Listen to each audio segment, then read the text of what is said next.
Okay, let us learn an important topic, that is buffer or buffer solution in ionic equilibrium. It is called as buffer solution or simply buffer. The first point, let's say the definition of buffer solution. It is the solution which resists a sudden change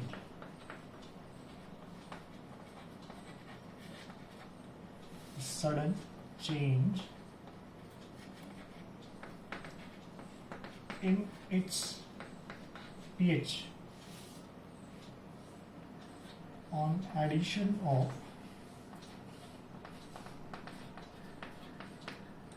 small amount of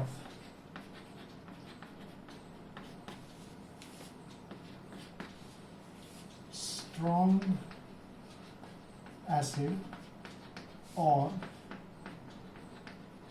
strong base to it. ये इसका definition. What is a buffer solution or what is a buffer? It is a solution which resists. Resist मतलब to resist means to oppose. It opposes what? A sudden change in its pH. उसका pH value वो suddenly change होने नहीं देता है. On addition of what? Small amount of strong acid or strong base. ये important word है. Small amount ही क्यों add करना चाहिए और एसिड या बेस स्ट्रॉन्ग ही क्यों होना चाहिए, सबका एक्सप्लेनेशन मैं आपको दूंगा मैकेनिज्म में. तो पहले तो ये डेफिनेशन है. क्या बफर सोल्यूशन क्या है?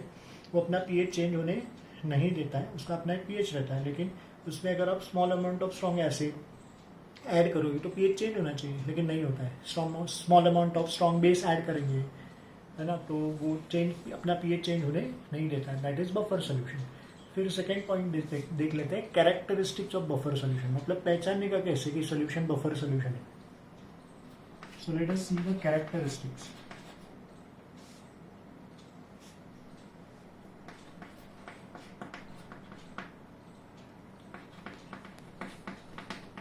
Characteristics of buffer solution. The first characteristics, every buffer has a definite or a fixed pH value. हर एक बफर सोल्यूशन का अपना एक फिक्स pH वैल्यू रहता है और it resist change in its pH value. वो अपना pH वैल्यू चेंज होने नहीं देता है. कैरेक्टरिस्टिक मतलब पहचान. मतलब मान लो बीकर में एक सोल्यूशन है तो देखने से तो पता नहीं चलता है वो बफर है कि नहीं. तो आपने उसका pH वैल्यू निकाल के लिखा, फिर उसमें थोड़ा सा स्ट्रॉन्ग एसिड डाला, तो pH चेंज होना चाहिए, लेकिन pH चेंज नहीं होता है ना. pH स्केल सोरेनसन्स pH पेपर होता है, उससे देखते हैं कि स्ट्रॉन्ग एसिड या स्ट्रॉन्ग बेस डालने पे भी उसका ओरिजिनल pH चेंज नहीं होता है, तो क्या समझ में आता है कि वो बफर सोल्यूशन है ना. तीसरा उसका कैरेक्टरिस्टिक्स है, even if a buffer solution, even if a buffer solution is kept without using for a long period of time,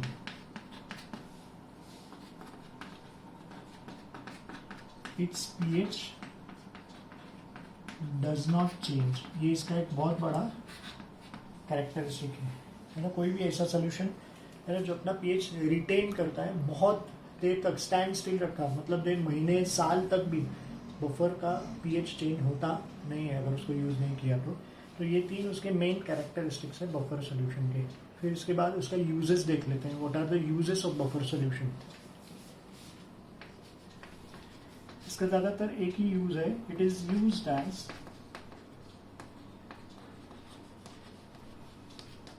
food preservative.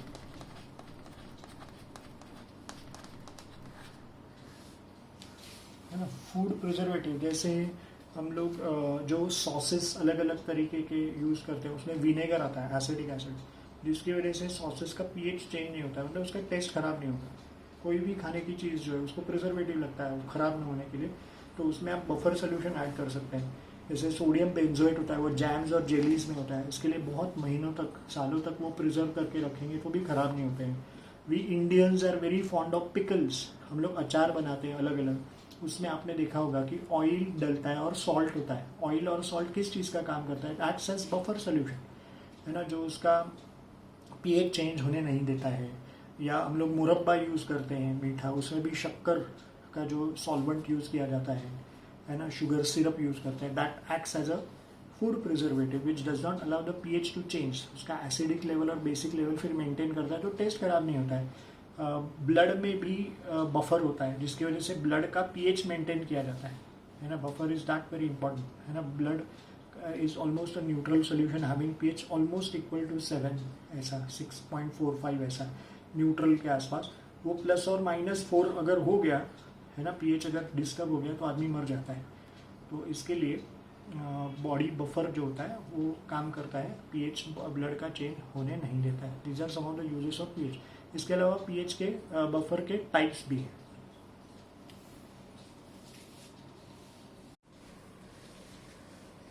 Buffer solution के दो टाइप्स है, एक है एसिडिक बफर और दूसरा basic buffer.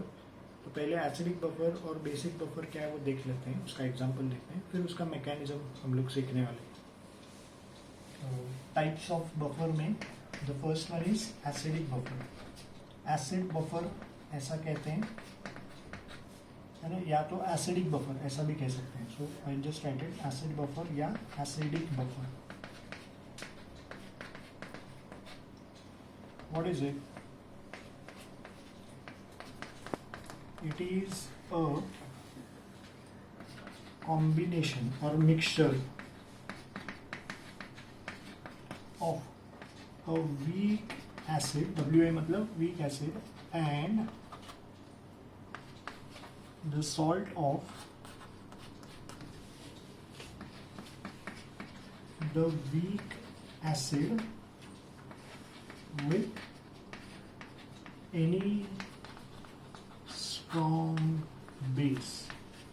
So basically what is acidic buffer? इसका example देख लेते हैं। It's a combination of what? Weak acid। एक weak acid लेता हूँ, CH3COH, एसिडिक एसिड, ये weak acid है, और यहाँ पे salt लूंगा, है ना। लेकिन कौन सा salt? उसी weak acid का किसी भी strong base के साथ वाला salt, मतलब CH3COONA। अब आप जानते ही हैं इसमें एसिड तो एसिडिक एसिड ही है जो वीक एसिड है, और बेस आएगा NaOH which is a strong base. So ये एग्जांपल हो गया एसिड बफर का या एसिडिक बफर का।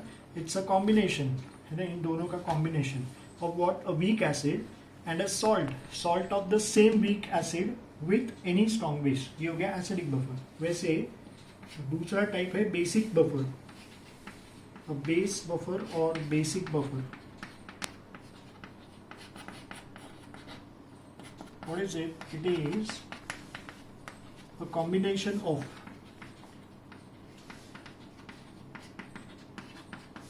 a weak base, WB मतलब weak base, and the salt of the weak base, उसी weak base का, with any strong acid. See the example.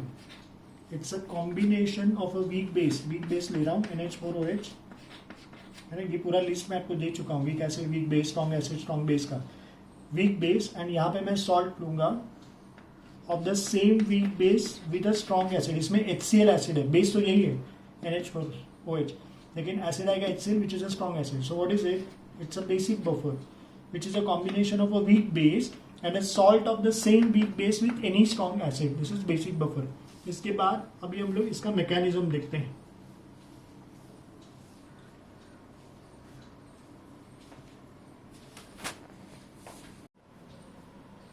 Okay, buffer में आगे अभी हम लोग मैकेनिज्म ऑफ बफर सोल्यूशन देखते हैं, एसिडिक बफर और बेसिक बफर का मैकेनिज्म। मैकेनिज्म का मतलब क्या? मैकेनिज्म का सिंपल ये मतलब है कि बफर का जो डेफिनेशन है उस पर वो कैसे खरा उतरता है ना। बफर का डेफिनेशन क्या है? वो एक ऐसा सोल्यूशन है जो अपना पीएच चेंज होने नहीं देता है on addition of small amount of strong acid और स्ट्रॉन्ग बेस टू इट। है ना, कोई भी सोल्यूशन जिसके अंदर आप थोड़ा स्ट्रॉन्ग एसिड या थोड़ा स्ट्रॉन्ग बेस डालेंगे तो ऑब्वियसली पीएच या पीओएच चेंज होना चाहिए, लेकिन वो जो सोल्यूशन अपना पीएच चेंज होने नहीं देता है ऐसी स्थिति में उसको बफर कहते हैं। अब अपना ये डेफिनेशन खड़ा करने के लिए वो अपने आप में ऐसे क्या चेंजेस लाता है ना, उसको कहते हैं मैकेनिज्म। सो पहले हम लोग एसिडिक बफर का मैकेनिज्म देख लेते हैं।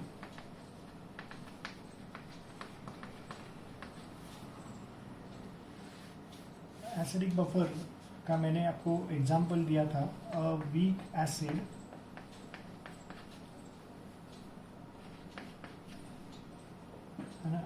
And salt of the week acid with any strong base. तो ये लिया मैंने ऐसे, ये कॉम्बिनेशन, इसको कहेंगे एसिडिक बफर।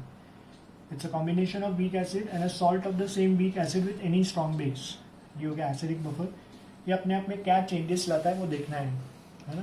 तो पहले हम लोग क्या करेंगे कि इसको समझने के लिए मैं आपको एक स्टोरी बताता हूँ। ये साइंटिफिक लैंग्वेज में थोड़ा बाउंसर गाइड, तो एनालॉजी की तरह एक स्टोरी बताता हूँ, स्टोरी फॉलो करना। तो मैकेनिज्म आप किसी भी एग्जाम में लिख सकते हैं, it is very simple, right.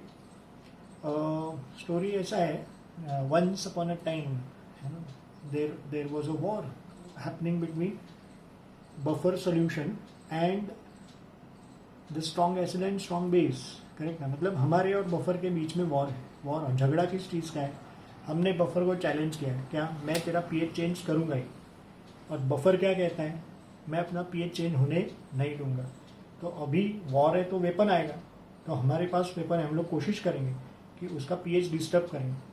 PH disturb करने के लिए H+ आयन कॉन्सेंट्रेशन डिस्टर्ब करना चाहिए या OH- आयन कॉन्सेंट्रेशन डिस्टर्ब करना चाहिए। OH- डिस्टर्ब करेंगे तो POH डिस्टर्ब होगा, POH डिस्टर्ब होगा तो pH भी डिस्टर्ब होगा। तो अपने पास दो वेपन्स है वॉर के लिए, हमारे पास दो वेपन्स है। पहला वेपन है स्ट्रॉन्ग एसिड, है ना, ये यहाँ पे लिख रहा हूँ HCl, इट विल डिसोसिएट, ये स्ट्रॉन्ग एसिड है, irreversibly as H+ aqueous and Cl- aqueous। तो एक्चुअली मेरा वेपन ये है H+, क्योंकि H+ आयन कॉन्सेंट्रेशन बढ़ाने में अगर मैं सक्सेसफुल हो गया, H+ आयन कॉन्सेंट्रेशन बढ़ाने में सक्सेसफुल हो गया तो मैं पीएच का बफर का जो पीएच है वो डिस्टर्ब कर पाऊंगा। अब मेरी इस एक्शन को वो कुछ तो रिएक्शन देखेगा, फिर अल्टीमेट क्या है वो रिएक्शन अपने को देखने का। ये मेरी एक्शन है, ये मेरा वेपन है, इधर उसका वेपन आएगा बफर का, फिर लास्ट इफेक्ट क्या होगा वो अपने को देखने का। सपोज ये H+ प्रोडक्ट में वैसे ही एक्सेस में रह गया तो मैं जीत गया, उसका पीएच डिस्टर्ब हो गया, और वो कोशिश करेगा कि H+ आयन कॉन्सेंट्रेशन एक्सेस में न रहे, तो वो क्या वेपन भेजेगा वो भी मैं बताऊँ। ये अपना वेपन नंबर 1 है। अपना वेपन नंबर 2 क्या है? Strong base. अगर पहला वेपन फेल हो गया तो, है ना, we are having a war, तो वेपन चाहिए। ये कैसे डिसोसिएट होगा? ये भी तो स्ट्रॉन्ग बेस है, मतलब स्ट्रॉन्ग इलेक्ट्रोलाइट, इरिवर्सिबली डिसोसिएट होगा और आपको देगा Na+ एंड OH-। अब इसमें जो है OH- जो है ना वो अपना वेपन है, क्योंकि OH- आयन कॉन्सेंट्रेशन अगर एक्सेस में रह गया प्रोडक्ट में, है ना, तो POH डिस्टर्ब होगा, और POH डिस्टर्ब हो गया तो पीएच भी डिस्टर्ब होगा, क्योंकि pH+ POH is 14। So ultimately pH disturb करने की कोशिश कर रहे हैं, ये हमारी एक्शन है, उसको रिएक्शन वो देगा, यहाँ पे उसका वेपन आने वाला है। फिर प्रोडक्ट में देखेंगे OH- अगर बचा तो मैं जीत गया, नहीं बचा तो वो जीत गया। अब उसका देखते हैं, वो भी तैयारी कर रहा है। ये अपना जो एसिडिक बफर है ना, वो अपने एक दोस्त की हेल्प लेता है, यही उसका मैकेनिज्म है ना। वो दोस्त उसकी मदद करे। कौन सा दोस्त है? वो कॉमन आयन इफेक्ट के पास जाता है, उसका दोस्त है कॉमन आयन इफेक्ट। उसको बोलता है यार I am having a war, है ना, कि कोई लोग ऐसे हैं मेरा पीएच डिस्टर्ब करना चाहते हैं और मैं पीएच बचाना चाहता हूँ, तो मेरी मदद करेगा। तो कॉमन आयन इफेक्ट बोलता है यस, तो मेरी मदद ले सकता है, क्योंकि इन दोनों के पास वीक इलेक्ट्रोलाइट और स्ट्रॉन्ग इलेक्ट्रोलाइट में कॉमन आयन है, तो ऑब्वियसली कॉमन आयन इफेक्ट होगा। तो फिर ये क्या करेगा? वीक इलेक्ट्रोलाइट डिसोसिएट होगा। वीक इलेक्ट्रोलाइट, ये लिख रहा हूं, कैसे डिसोसिएट होगा? रिवर्सिबली, CH3COO-, ये मैं कॉमन आयन इफेक्ट में बता चुका हूं, और H+ ऐसे। और strong electrolyte having common ion irreversibly dissociate होगा। ये स्ट्रॉन्ग इलेक्ट्रोलाइट है। कैसे डिसोसिएट होगा? CH3COO- and Na+। तो आप देख सकते हैं यहाँ पे कॉमन आयन है तो एसोसिएशन बढ़ेगा, फिर उसके पास दो वेपन्स आएंगे, कॉमन आयन इफेक्ट जो है उसको दो गिफ्ट देगा वेपन्स। कौन से? एक तो कॉमन आयन खुद CH3CO-, ये वेपन नंबर 1 है बफर का, और दूसरा एसोसिएशन की वजह से मिलने वाला ये undissociated molecule of the weak electrolytes, ये उसका दूसरा वेपन है। अब उसको बारी बारी से यूज करेगा, वेरी स्मार्टली वो यूज करेगा। कैसे यूज करेगा देखो तो चेक करते हैं। ये हमने हमारा पहला वेपन यूज किया, यहाँ पे उसका दूसरा वेपन आने वाला है, उसके पास 2 ही वेपन है, तो इसमें से कौन सा यूज करेगा। और एक ट्रिक बताता हूँ कि प्रोडक्ट क्या मिलेगा, ये क्वेश्चन हमेशा रहता है, कंफ्यूजन होता है, इसके लिए बता रहा हूँ। इन 2 में से जो वेपन वो यूज करेगा, मान लो ये यूज कर लिया, तो जो बचा हुआ वेपन है वही प्रोडक्ट में आता है। यहाँ पे भी 2 में से जो वेपन वो यूज करेगा, तो जो बचा हुआ वेपन है वही प्रोडक्ट में आता है। अब थोड़ा कॉमन सेंस लगाओ, ये H प्लस है, तो H प्लस को नलीफाई करने के लिए, प्लस चार्ज को नलीफाई करने के लिए माइनस चार्ज चाहिए, तो दोनों में से माइनस चार्ज इसके सिर पे है, तो इसको भेजेगा, ये आ गया इधर। जितने H प्लस है उतने OH माइनस, तो एसोसिएट होके क्या हो गया, CH3COH मिल गया। मतलब ये जो H प्लस आयन कॉन्सेंट्रेशन है वो इंक्रीज नहीं हुआ है ना, it is not in excess. इस H प्लस को एक्सेस में प्रोडक्ट में रहा नहीं दिया गया, मतलब बफर जो है वो वॉर का पहला स्टेप जीत गया, उसने अपना पीएच डिस्टर्ब होने नहीं दिया है। Can you see that? अब मैं आपको ये बता सकता हूं कि हम लोग जो डेफिनेशन में कहते हैं कि on addition of small amount of strong acid और स्ट्रॉन्ग बेस की, ये जो स्ट्रॉन्ग एसिड है वो स्मॉल अमाउंट क्यों होना चाहिए, मतलब इस H प्लस को नलीफाई करने के लिए सारे CH3CO माइनस यूज हो चुके हैं। अब अगर मैंने और एसिड ऐड किया तो इस H प्लस को नलीफाई करने के लिए बफर के पास है ना CH3CO माइनस है ही नहीं। अभी बफर के पास इस रिएक्शन के बाद अभी भी 2 ही वेपन है। कौन से 2 वेपन है? ये तो था ही और ये भी मिल गया, तो उसके पास एक ही टाइप के यही है CH3CO, एक ही अभी वो वेपन है। मेरा तो एक वेपन निकल गया, उसके पास है लेकिन एक ही टाइप का है। अभी उसके पास H प्लस नहीं है, तो मैं और एसिड ऐड करूंगा तो फिर पीएच डिस्टर्ब होगा, लेकिन उसमें अपना भी नुकसान है। अपने को कैसे पहचानने को होगा कि वो बफर है कि नहीं? इसके लिए small amount of standard acid he add करना है, उसको नलीफाई करके H प्लस अगर डिस्टर्ब नहीं हो रहा है तो पीएच भी डिस्टर्ब नहीं होगा, तो अपने को समझा कि वो बफर है। अब दूसरा अपना दूसरा वेपन, तो उसका वेपन क्या, अभी उसके पास यही बचा है, CH3COH ही बचा है, करेक्ट? ये तो यूज हो चुका है, तो उसको भेजेगा, यहाँ पे आएगा, उसका वेपन आया CH3COH। और मैंने बताया था कि 2 में से एक वेपन अगर उसने यूज कर दिया, कौन से 2 वेपन से, ये उसमें से अभी इसको यूज कर रहा है, करेक्ट ना? तो जो बचा हुआ है वही प्रोडक्ट में आएगा, तो प्रोडक्ट में क्या मिलेगा, CH3CO माइनस, ये जो है ना इतना पार्ट, ये CH3COO माइनस, तो फिर बचा क्या, इसका H, can you see that, और ये OH मिला के आपको क्या मिलेगा, HOH। तो ये OH minus, it is not allowed to remain in excess. OH minus product में है क्या, एक्सेस में नहीं है, मतलब क्या, डिस्टर्ब नहीं होगा, POH डिस्टर्ब नहीं होगा, और POH डिस्टर्ब नहीं हुआ इसका मतलब pH भी डिस्टर्ब नहीं होगा। तो यहाँ पे ऑब्वियसली बफर जीत गया, करेक्ट है ना? उसका pH उसने चेंज होने दिया नहीं। This is the mechanism of the buffer solution. वो बारी बारी से वेरी स्मार्टली अपने वेपन्स यूज करता है। और याद रखना, उसके पास 2 वेपन है, ये याद रखने का ट्रिक बता रहा हूँ, कोई बहुत बड़ा कंसेप्ट नहीं सिखा रहा हूँ। 2 वेपन्स है जो कॉमन आयन इफेक्ट का गिफ्ट है, उसमें से जो वेपन वो यूज करता है ना, उसका बचा हुआ वेपन ही प्रोडक्ट आता है।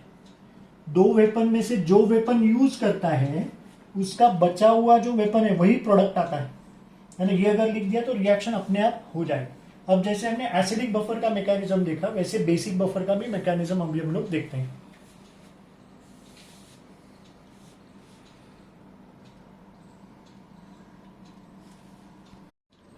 अब मैकेनिज्म ऑफ बेसिक बफर देखते हैं। तो बफर को आप जानते हैं कि वो अपना पीएच चेंज होने देता नहीं on addition of small amount of strong acid and strong base. तो ऐसा वो कैसे करता है, बेसिक बफर कैसे करता है वो देख लेते हैं। बेसिक बफर का एक एग्जांपल ले रहा हूं।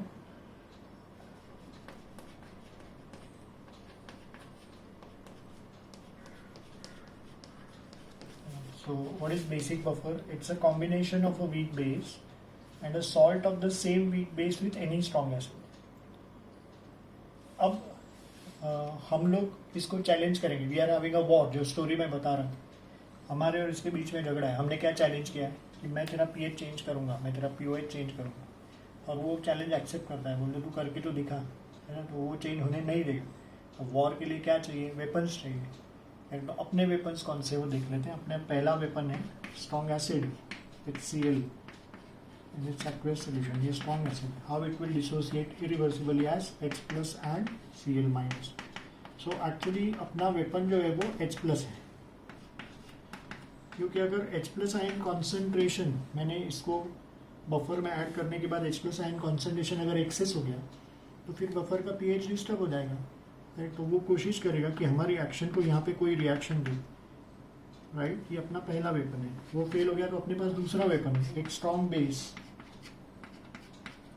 एक्वेस सोल्यूशन में इरिवर्सिबली डिसोसिएट होगा Na plus and OH minus. So actually अपना ये वेपन है OH माइनस, ये अपना वेपन है ना, क्योंकि OH माइनस ये अपनी एक्शन को वो रिएक्शन देगा ऑब्वियसली. अगर हमने जो OH माइनस ऐड किया है वो एक्सेस में आ गया तो OH माइनस आयन कॉन्सेंट्रेशन हमने डिस्टर्ब कर दिया तो POH बफर का डिस्टर्ब होगा. POH डिस्टर्ब हो गया तो pH भी डिस्टर्ब होगा, क्योंकि pH प्लस pH इज 14. लेकिन वो ऐसा कुछ करता है, वही तो मैकेनिज्म है कि इस OH माइनस को एक्सेस में आने नहीं देता है. तो वो क्या करता है वो देख लेते हैं. वो क्या करता है, वो अपने दोस्त के पास जाता है ना. उसको भी तो वेपन चाहिए ना, अपने दो वेपन रेडी है H प्लस और OH माइनस. उसके दो वेपन्स के लिए वो अपने दोस्त के पास जाता है. उस दोस्त का नाम है कॉमन आयन इफेक्ट. तो उसका मैकेनिज्म यानी एक्चुअली कुछ नहीं, सिर्फ कॉमन आयन इफेक्ट है जो हम लोग पढ़ चुके हैं. तो कॉमन आयन इफेक्ट को बोलता है यार मेरा वॉर है, मुझे वेपन्स चाहिए. तो कॉमन आयन इफेक्ट बोलता है डेफिनेटली तू मेरी हेल्प ले सकता है, क्योंकि बफर में जो कॉम्बिनेशन है उसमें एक वीक इलेक्ट्रोलाइट है और एक स्ट्रॉन्ग इलेक्ट्रोलाइट और दोनों के बीच में कॉमन आयन है. तो कॉमन आयन इफेक्ट तो होगा. कैसे होगा, ये वीक इलेक्ट्रोलाइट डिसोसिएट करेगा रिवर्सिबली, ऐसे ये रिवर्सिबली डिसोसिएट करेगा, है ना. इसका कुछ तो अल्फा रहेगा, फिर अल्फा को सप्रेस किया जाएगा. कैसे, है ना, ये वीक इलेक्ट्रोलाइट. अब strong electrolyte NH4Cl is a strong electrolyte having a common ion, so it will dissociate irreversibly as NH4 plus. You see common ion आ गया and Cl minus. तो what is common ion effect? common ion effect का gift क्या है ना. Beaker में क्या रहेगा, NH4 plus common ion खुद रहेगा, है ना. कॉमन आयन खुद रहेगा और एसोसिएशन बढ़ने की वजह से undissociated molecule of the weak electrolyte रहेगा. तो ये उसके दो वेपन्स हैं, करेक्ट. ऐसे ये बारी बारी से यूज करेगा स्मार्टली. अभी देखो ये अपना एक वेपन है, इधर उसका वेपन आना चाहिए. H प्लस को नलीफाई करने के लिए NH4 प्लस तो नहीं भेजेगा, पॉजिटिव को पॉजिटिव नलीफाई नहीं करेगा, तो इसको भेजेगा, ये उसका वेपन आएगा NH4OH. अब रहा सवाल प्रोडक्ट क्या मिलेगा. मैंने क्या बताया था, दो वेपन में से जो वेपन यूज होगा, कौन सा यूज होगा, तो बचा कौन सा, ये प्रोडक्ट आता है. देख लो तो प्रोडक्ट, तो ऑब्वियसली ये प्रोडक्ट मिला आपको. रिएक्शन बैलेंस नहीं है, ये गया, बचा क्या, है ना, ये उधर लिखा है, ये बचा है और ये, मतलब आपको वाटर मिलेगा ऐसे. तो आप देख सकते हैं कि H प्लस को यहाँ पे एक्सेस में रहा नहीं दिया गया है, तो H प्लस आयन कॉन्सेंट्रेशन बढ़ा नहीं, तो pH डिस्टर्ब होगा नहीं. ऐसा इसके लिए क्योंकि हमने सिर्फ small amount of strong acid add किया. H प्लस को नलीफाई करने के लिए ये यूज हो चुका है. अभी अगर आप और H प्लस ऐड करेंगे तो उसके पास NH4OH नहीं है, तो वो H प्लस एक्सेस में रहेगा और pH उसका डिस्टर्ब हो जाएगा, जो हम भी नहीं चाहते हैं एक्चुअली, क्योंकि हमें भी पहचानना है कि वो बफर है कि नहीं. So basically the pH is not disturb. अपना दूसरा वेपन रेडी है OH माइनस. अब OH माइनस के लिए क्या करेगा, उसके पास एक ही वेपन बचा है, NH4 प्लस बचा है, ये बचा है कि नहीं, उसको ही भेजेगा. और कॉमन सेंस है, वेपन को कौन सा चार्ज है, नेगेटिव, तो नेगेटिव को कैसे नलीफाई करेंगे, पॉजिटिव से. सो ऑब्वियसली क्या आएगा, NH4 प्लस ही आएगा. इससे आपको क्या मिलेगा, NH4OH. देखो यहाँ पे भी बफर जीत गया, है ना, क्योंकि OH माइनस एक्सेस में रहा नहीं है क्या प्रोडक्ट में, फ्री स्टेट में नहीं. OH माइनस एक्सेस में नहीं है मतलब उसका क्या डिस्टर्ब नहीं होगा, POH डिस्टर्ब नहीं होगा. POH डिस्टर्ब नहीं होगा मतलब pH भी डिस्टर्ब नहीं होगा. इस तरीके से ये बेसिक बफर है, उसका मैकेनिज्म है कि वो अपना pH चेंज होने देता नहीं है on addition of small amount of strong acid और स्ट्रॉन्ग बेस. अब रहा सवाल ये कि स्ट्रॉन्ग एसिड या स्ट्रॉन्ग बेस ही क्यों ऐड करते हैं, क्योंकि वीक एसिड या वीक बेस ऐड करेंगे तो उनका तो डिसोसिएशन ही कम होगा, तो हम भी डिस्टर्ब नहीं कर पाएंगे. इसके लिए स्मॉल अमाउंट ही होना चाहिए और स्ट्रॉन्ग ही करना चाहिए, ताकि हमें समझ में आए कि H प्लस एक्सेस में रहता है कि नहीं रहता है. This is all about the mechanism of the buffer solution, acidic buffer and basic buffer.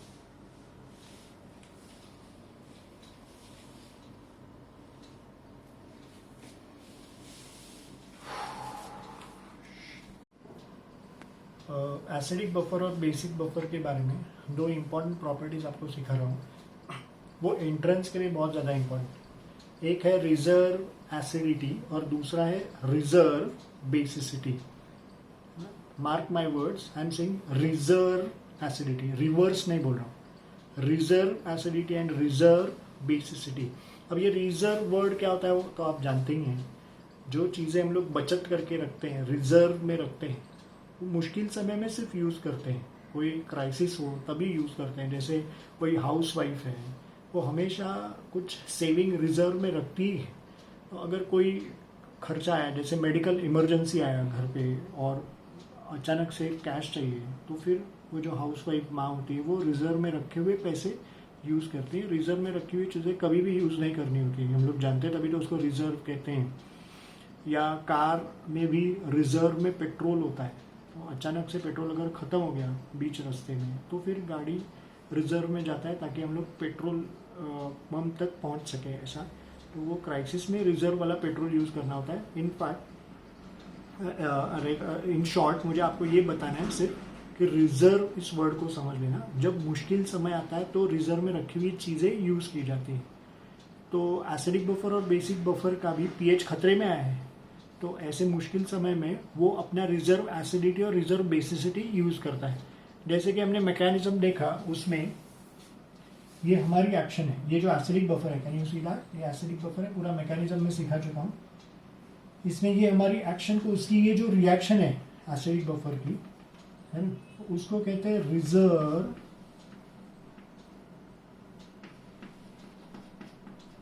Basicity.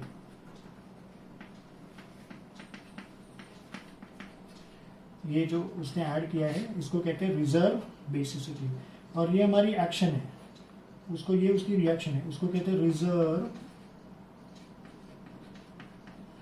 Acidity,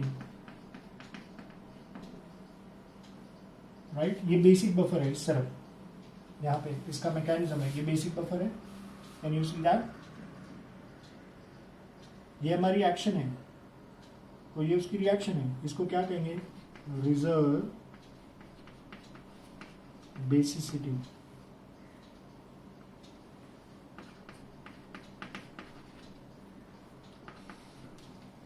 Again, this is our action, to which this is the reaction. So this is called as reserve acidity. कैसे समझता है reserve acidity, reserve basicity मतलब क्या है, उसको अच्छे से समझ लेते हैं। Please see here again. देखो ये जो रिएक्शन है, इस ये रिजर्व एसिडिटी या रिजर्व बेसिसिटी, मुझे कैसे समझा, मैंने लिखा है रिजर्व बेसिसिटी, कैसे समझा। देखो हमारी एक्शन को वो अपोजिट रिएक्शन देगा, करेक्ट ना। हम क्या ऐड कर रहे हैं, एसिड, तो एसिड को एसिड की टेंडेंसी को कैसे नलीफाई किया जाएगा, बेस ऐड कर, तो वो रिजर्व में रखा हुआ बेसिसिटी निकालेगा और हमारी एसिडिटी को नलीफाई करेगा। हम क्या ऐड कर रहे हैं, इस रिएक्शन को सवाल पूछने का, हम क्या ऐड कर रहे हैं, ये हम ऐड कर रहे हैं, हम क्या ऐड कर रहे हैं, बेस। तो बेस को नलीफाई करने के लिए वो क्या निकालेगा, रिजर्व में रखा हुआ एसिडिटी, तो इसके लिए रिजर्व एसिडिटी। यहाँ पे देखो, इस क्वेश्चन को, इस रिएक्शन को क्वेश्चन पूछो कि हम क्या ऐड कर रहे हैं, हम ये ऐड कर रहे हैं, ये क्या है, एसिड, तो इसको कैसे नलीफाई करेगा, एसिड को कैसे नलीफाई करेगा, रिजर्व में रखा हुआ बेसिसिटी यूज करेगा, राइट। इसको पूछो हम क्या ऐड कर रहे हैं, बेस, तो बेस को कैसे नलीफाई करेगा, रिजर्व में रखा हुआ एसिडिटी ऐड करके यूज करेगा, करेक्ट। तो this is about reserve acidity and reserve basicity, जिसके लिए मैं कुछ ट्रिक्स आपको, कुछ स्टेटमेंट, 4 स्टेटमेंट लिख के देता हूँ जो आप एंट्रेंस के लिए याद रखेंगे तो जल्दी हो जाएगा। इस एग्जाम्पल को रख के मैं आपको लिख के देता हूँ।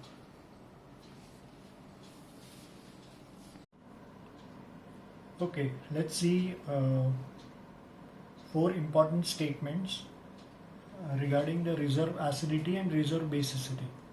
ये मैंने कुछ स्टेटमेंट लिखे, जैसे here, reserve acidity of acidic buffer is due to, यहाँ पे अपना आंसर लिखना है और यहाँ पे आंसर आएगा acid.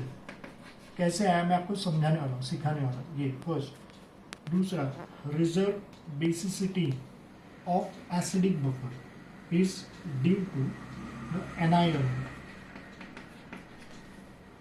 it is due to the anion, ये भी मैं एक्सप्लेन करूँगा कैसे आया, बट इसको चेक कर लेते हैं ये सही है कि गलत है। Just check. यहाँ पे क्या लिखा है, reserve acidity of acidic buffer is due to acid.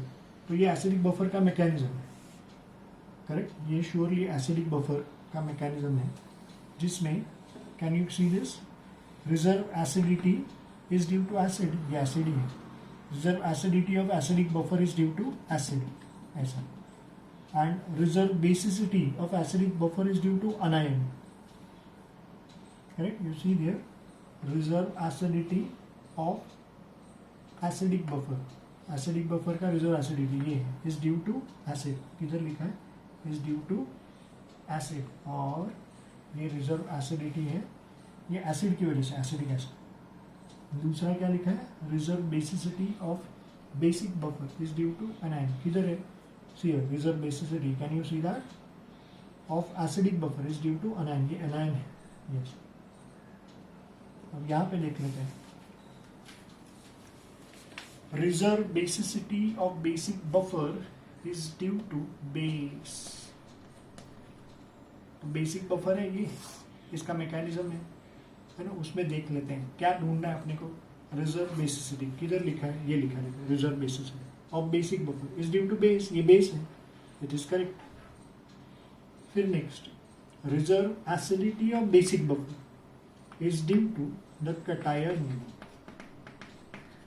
Late us check क्या ढूंढना है, रिजर्व एसिडिटी किधर है, ये लिखा है देखो, reserve acidity is due to what, cation, ये कटायन है, NH4 प्लस क्या होता है, कटायन होता है, राइट। तो ये 4 स्टेटमेंट्स है, इनको याद रखने का एक शॉर्टकट ट्रिक बताता हूँ, देखो see here please, first and third इसको याद रखने का सिंपल तरीका है, एंड सेकेंड एंड फोर्थ को याद रखने का एक तरीका है, ट्रिक है ना। फर्स्ट एंड थर्ड में है ना क्या आता है, देखो तो ये फर्स्ट वाला देखो, मैंने क्या लिखा है, reserve acidity of acidic buffer is due to acid, कैसे याद रखने का, एक स्टेटमेंट में 2 बार एसिड आया तो तीसरी बार भी एसिड आता है, और एक स्टेटमेंट में 2 बार बेस आया तो तीसरी बार भी बेस आता है। जैसे रिजर्व एसिडिटी ये एक बार,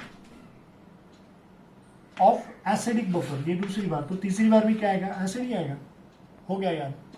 अब यहाँ पे देखते हैं, 2 बार बेस आए तो तीसरी बार भी बेस आता है, रिजर्व बेसिसिटी ये पहली बार आया, इसमें बेस है, ऑफ बेसिक ये वापस आया दूसरी बार, तो तीसरी बार भी क्या आएगा, बेस।